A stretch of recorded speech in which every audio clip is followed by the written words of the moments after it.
ठीक है, ना कोई विशेष पदार्थ मिले जिनसे भोजन का पाचन होगा। अब यहाँ से सीधे आपका भोजन पहुंचता है ग्रास नली से, कहाँ जा रहा है, अगला भाग आपका जा रहा है आमाशय में, पाचन में। ठीक है, जब आपका आमाशय में पाचन हो रहा है, हमने लिखा है वहां देखिए आपका राइट हैंड साइड पे हमने आमाशय का डायग्राम भी बनाया हुआ है, एक थैली जैसी बना के रखी हुई है हमने, वो आपका आमाशय इसी आधार पर, जिसे हम लोग अपनी इंग्लिश में बोलते हैं स्टमच, सभी बोलते हैं, ठीक है, सबको पता है स्टमच, तो स्टमच इसी को बोलते हैं। ये देखिए हमने आपका बना के रखा हुआ है, थैली के तरीके से स्ट्रक्चर दी हुई इस आमाशय की। ठीक है, ये आपका जो आमाशय होता है ये थैली के रूप में होता है, और कहाँ स्थित होता है, ये होता है आपके बाईं ओर स्थित होता है, लेफ्ट हैंड साइड पे ये पाया जाता है, क्या चीज, आमाशय पाया जाता है। और आमाशय में क्या होता है हमने लिख रखा है और ऊपर बनाया भी है डायग्राम में, आपको समझना है कि जो इसका आमाशय का अग्रभाग होता है, मतलब आगे का सिरा, उसको बोलते हैं हम लोग कार्डियक। ठीक है, कार्डियक, और नीचे का जो भाग है उसको हम लोग बोलते हैं पाइलोरिक। अग्रभाग कार्डियक, नीचे का भाग पाइलोरिक होता है। ठीक, अब आपको ध्यान ये देना है कि कुछ खास बात इसमें ध्यान देनी है। देखिए आमाशय की जो सतह होती है वहां पे जो कोशिकाएं पाई जाती है, क्योंकि हमें मालूम है हमारा पूरा शरीर कोशिकाओं से मिलकर बना होता है, शरीर के सभी भागों में कोशिकाएं, लाखों करोड़ों कोशिकाएं पाई जाती हैं। तो जो आमाशय की सतह होती है उसमें क्या होता है, अनेक कोशिकाएं अंदर की ओर, कुछ कोशिकाएं धसी हुई होती हैं, अंदर की ओर दिखाई देती हैं, वो बहुत ज्यादा अंदर की ओर चली गई होती है, जिन्हें हम बोल सकते हैं कि वो धसी हुई होती हैं। ठीक है, इन्हीं कोशिकाओं को, मतलब धसी हुई कोशिकाओं को कहा गया है आमाशय ग्रंथि, या कह सकते हैं जठर ग्रंथि। इन्हीं धसी कोशिकाओं को आमाशय ग्रंथि या जठर ग्रंथि कहते हैं। और इन्हीं जठर ग्रंथियों से आपका क्या निकलता है, एक जूस निकलता है, रस निकलता है, जिसे हमने नाम दिया है जठर रस। तो ठीक है, याद रखिएगा, जठर रस कहाँ से निकलता है, जठर ग्रंथि या आमाशय ग्रंथियों से निकलता है। ठीक है, ये जो जठर रस होता है आपका, ये होता है अम्लीय, क्योंकि इसमें क्या पाया जाता है, हाइड्रोक्लोरिक अम्ल पाया जाता है, याद रखिएगा। और HCl आपका कैसा होता है, पता है, अम्लीय होता है। ठीक, इसीलिए इसको अम्लीय बोला गया है। HCl मतलब हाइड्रोक्लोरिक अम्ल पाया जाता है इस रस में। साथ ही साथ इनसे विभिन्न प्रकार के क्या पाए जाते हैं, एंजाइम पाए जाते हैं। और ये जो तुम्हारा जठर रस होता है ये बहुत प्रकार से काम करता है भोजन को पचाने में। सबसे पहली बात क्या करता है कि जितने भी हानिकारक जीवाणु होते हैं भोजन के साथ आए हुए, उनको ये क्या करता है, नष्ट करने का कार्य करता है। कौन आपका करता है, जठर रस करता है। ठीक है, उसके बाद क्या होता है कि जो भी जठर रस में विभिन्न प्रकार के एंजाइम होते हैं वो भोजन को पचाने में आसानी करते हैं, भोजन का पाचन जल्दी से होता है, मतलब जिसको कह सकते हैं कि आसानी से पाचन होने लगता है, और वो जो HCl अम्ल होता है वो जीवाणुओं को नष्ट कर देता है। इसके बाद क्या करते हैं, ये एक खास बात और है, जो ये HCl अम्ल होता है, हाइड्रोक्लोरिक अम्ल, ये भोजन को क्या करता है, सड़ने से बचाता है। ध्यान रखिएगा, जो HCl अम्ल होता है ये भोजन को सड़ने से बचाता है आपका। ठीक, अब यहाँ आपका आमाशय में पाचन हो गया। जब आमाशय में पाचन हो जाता है तो आमाशय में भोजन का पाचन होने के पश्चात यहाँ जो पाचित भोजन होता है, क्योंकि पाचन, अधिकांश भोजन का पाचन आमाशय में हो चुका होता है, अब भोजन का पाचन होने के बाद पाचित जो भोजन, पचा हुआ भोजन होता है वो क्या कहलाता है, काइम कहलाता है। ध्यान दीजिएगा, काइम किसे कहते हैं, तो आमाशय में पाचित हुए भोजन को हम क्या कह सकते हैं, काइम कहते हैं। अब आमाशय में भी आपका कंप्लीट हो गया पाचन।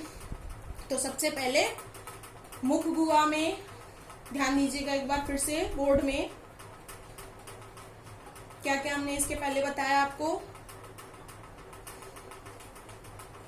मुख गुहा में पाचन, ग्रास नाल में पाचन, आमाशय में पाचन, ये तीन चीजें आपको बता दी हमने। ठीक है, अब आते हैं चौथा आपका आंत, जिसको हम बोलते हैं इंटेस्टाइन, कि आंत में पाचन कैसे होता है। ठीक है, तो आंत में पाचन, आंत जो होती है हमारी वो दो भागों में बटी होती है, सबको नहीं मालूम होता है, लेकिन आंत भी दो होती हैं। ठीक है, कैसे, एक होती है हमारी स्मॉल इंटेस्टाइन और एक होती है लार्ज इंटेस्टाइन, बड़ी आंत और छोटी आंत। ठीक, अब बात करते हैं सबसे पहले छोटी आंत की।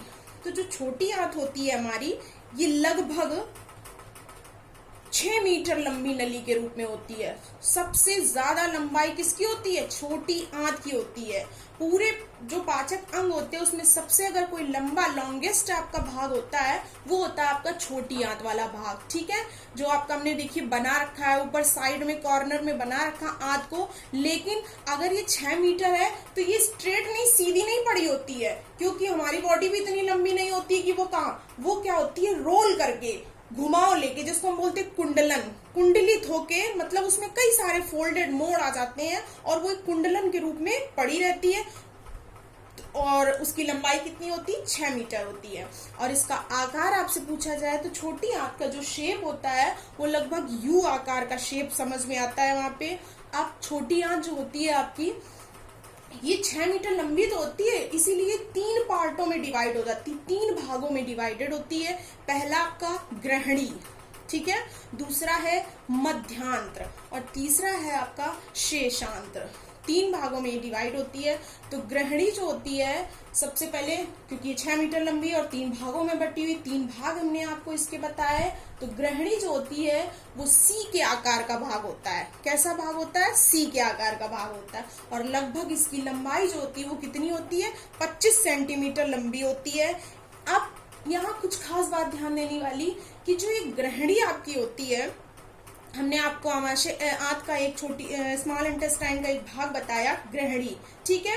और इस ग्रहणी की खास बात ये है कि जो ग्रहणी होती है नलिका के रूप में होती है, अभी हमने बताया छोटियां, तो इन्हीं नलिकाओं की ग्रहणी की भुजाएं होती हैं, जो उनके बीच में हल्के गुलाबी रंग का एक भाग पाया जाता है। किस कलर का? हल्के गुलाबी रंग का, जिसे हम क्या बोलते हैं, लिखा हुआ मैंने, अग्नाशय। याद रखिएगा, क्या बोलते हैं? अग्नाशय बोलते हैं। और वो हल्के पिंक कलर होता है। ये भी हमारे पाचन में सहायता करता है। ये आपका जब हम अगला टॉपिक बताएंगे कि ये पाचक अंग है, कुछ पाचक ग्रंथियां होती हैं, उनमें उस टॉपिक में इस चीज को हम क्लियर करेंगे। पहले ये समझते हैं पाचक अंगों के बारे में, ठीक। तो ये आहारनाल का छोटी आंत का एक भाग हो गया। उसके बाद आते हैं आप मध्यांत्र पर। तो मध्यांत्र जो होता है आपका, ये होता है आपका पीछे का भाग। अब पहले आपका ग्रहणी हो गया, दूसरा हो गया मध्यांत्र का भाग। जो पीछे का भाग होता है ये बहुत ज्यादा कुंडलित होता है। ये ग्रहणी से भी ज्यादा आपका कुंडलित होता है मध्यांत्र, मिडगट भाग, जो बीच का भाग होता है, ठीक। अब आ जाता है शेषांत्र, मतलब बचा हुआ भाग। छोटी आंत 6 मीटर लंबी थी, उसके 3 भाग बता दिए मैंने।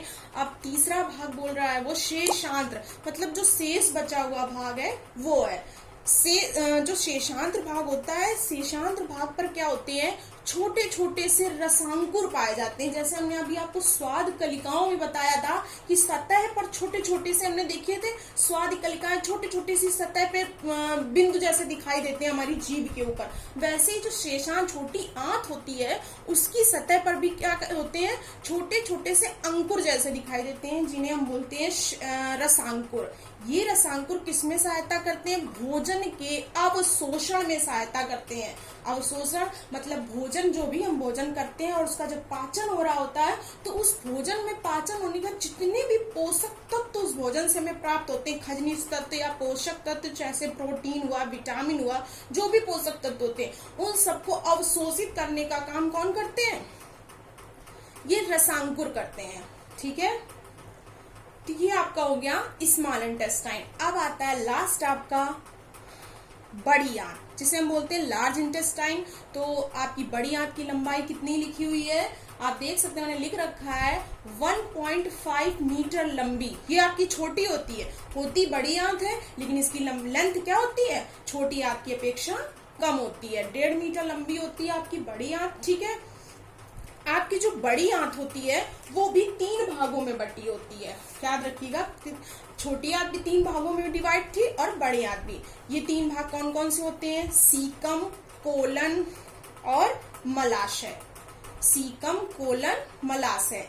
तो आप सीकम की बात करेंगे अगर, तो सीकम में देखिएगा उसमें है आपका सीकम, जो पहला भाग बड़ी आंत का, उसमें लिखा है कि ये थैली नुमा अंग होता है। सीकम कैसा होता है? थैली नुमा। जैसे कि हमने आपका आमाशय बनाया है, वो थोड़ा बड़ा है स्ट्रक्चर में, वो थोड़ा छोटा होता है। सीकम अपेक्षाकृत छोटा होता है, ठीक है।